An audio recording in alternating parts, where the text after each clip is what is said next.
criar o prazer pela leitura não é tarefa difícil, não. Mas ela exige, sim, um certo comprometimento, paciência dos pais.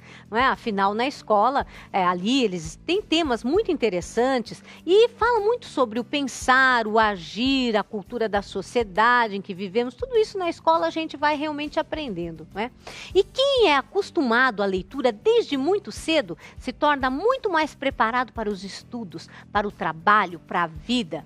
Isso quer dizer que o contato com os livros pode sim mudar o futuro das nossas crianças.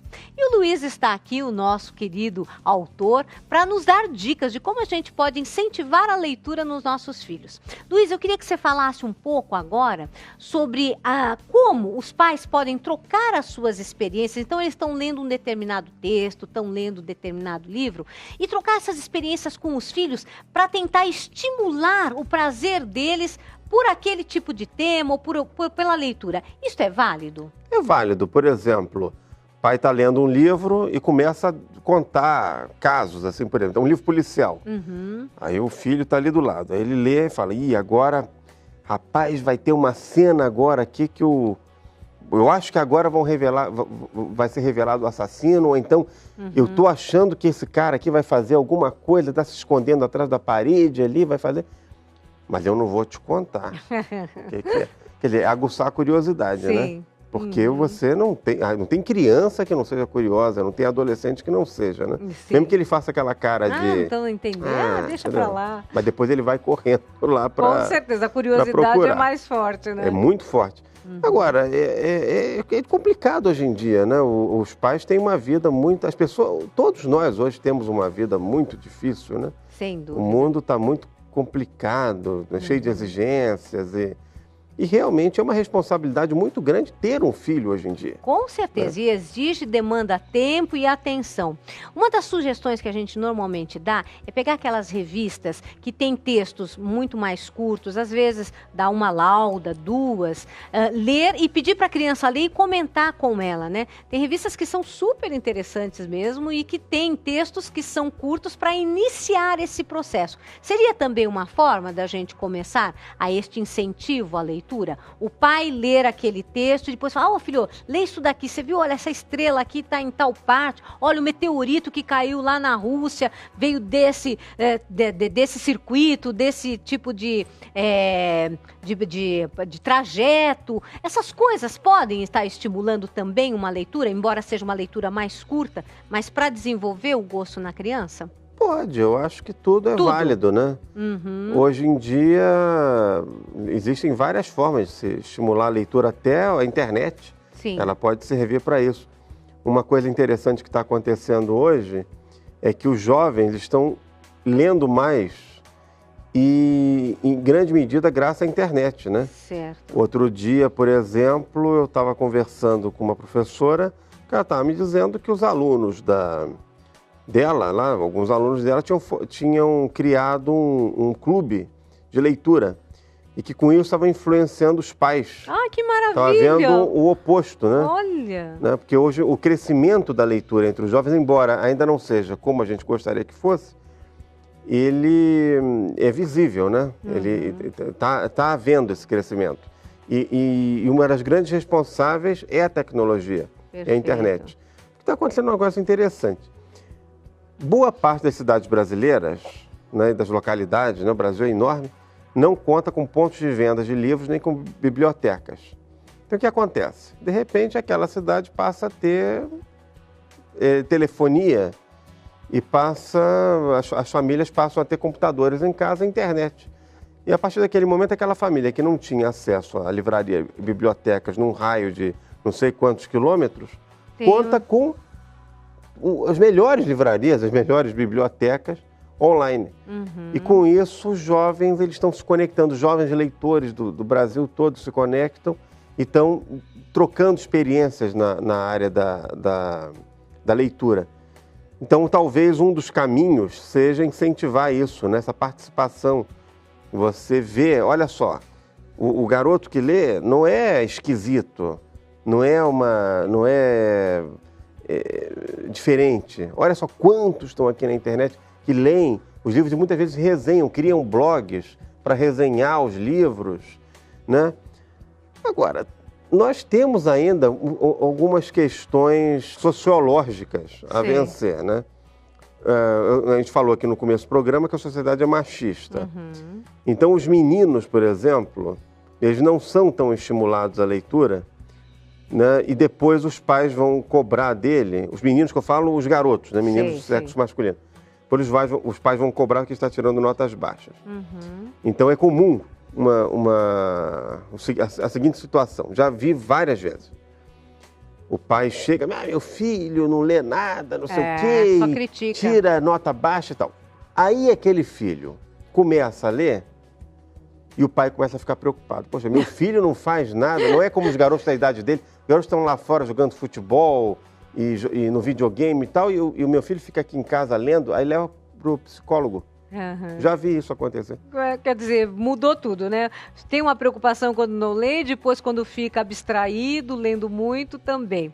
Então eu queria saber quais são as leituras que são mais indicadas para adolescentes, se a gente deve influenciar isso no adolescente, porque o adolescente é onde a gente tem mais dificuldade de resgatar o prazer pela leitura, né? O problema é a adolescência. É ali que está o problema. Porque é o momento em que há uma ruptura de um tipo de leitura, que o adolescente passa de uma leitura de textos curtos e mais ilustrativa para a leitura predominantemente de texto. Sim. E naquele momento é a primeira ruptura que há. A segunda é quando passa da literatura juvenil para a literatura adulta, que muitas vezes essa passagem é muito acentuada, porque vai da juvenil direto para a literatura clássica.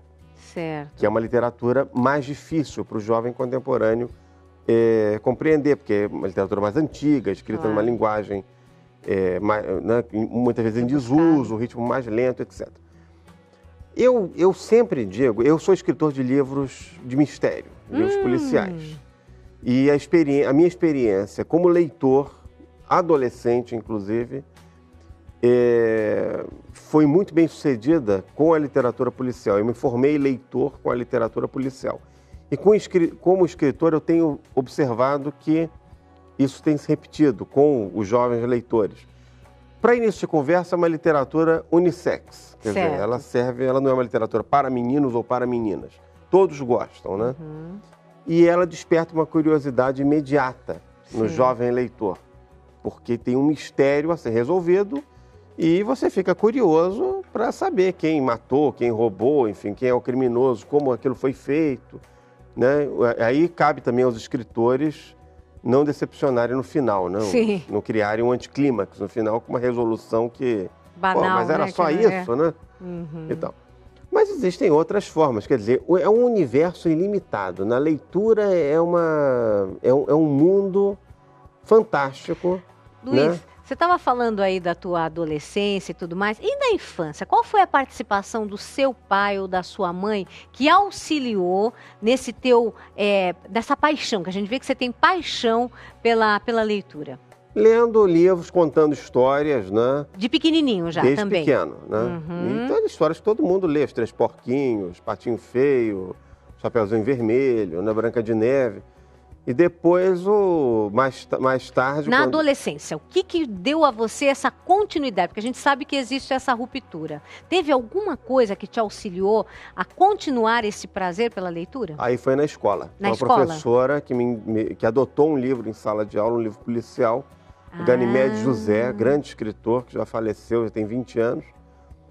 Ele era uma série chamada Inspetora, que tinha 30 volumes, sei lá, mas a professora adotou um dos primeiros. Sim.